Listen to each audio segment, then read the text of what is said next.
une équipe aussi Movistar.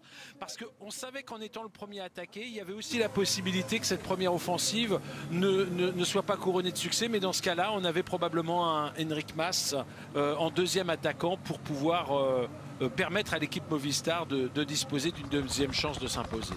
Ouais, il savait qu'il n'avait pas de pression. Hein. Il savait qu'en attaquant, même s'il échouait, il allait favoriser les dessins d'Enric Mas derrière.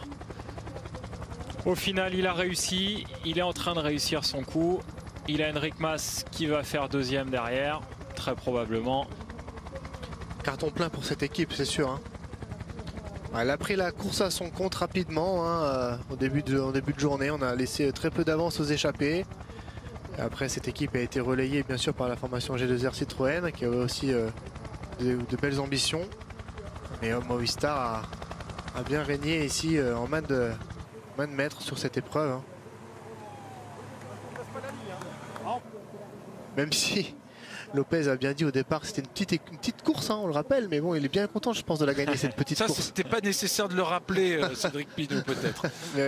Pour nous, c'est une grande course. Ben, ça, c'est clair. Mais c'est vrai que ça va peut-être modifier. En tout cas, c'est une victoire, une grande victoire, dans le sens où il écrase vraiment ses adversaires.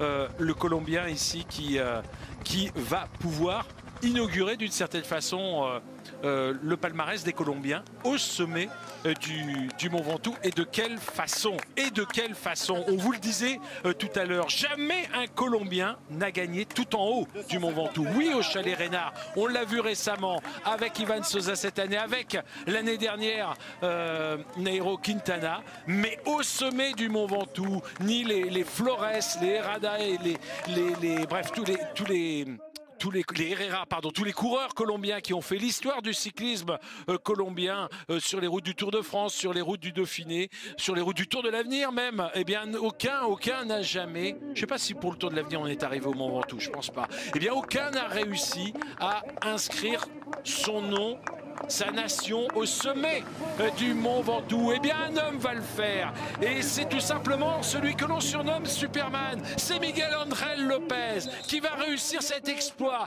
qui va finalement concrétiser les espoirs d'une nation qui espère peut-être qu'un Colombien gagnera dans un mois à peine, eh bien dans un peu plus d'un mois quand même, le Tour de France. En attendant, ici sur l'un des plus hauts lieux de la Grande Boucle, eh bien c'est un Colombien qui s'impose. Il s'appelle Miguel Ángel López et il écrase la concurrence. Vous allez le voir avec le chrono qui s'est déclenché. Peut-être battra-t-il même le record absolu de la différence entre le vainqueur et son adversaire le plus direct. Mais ça, on vous le dira dans quelques instants. Le plus fort à gagner, tout simplement.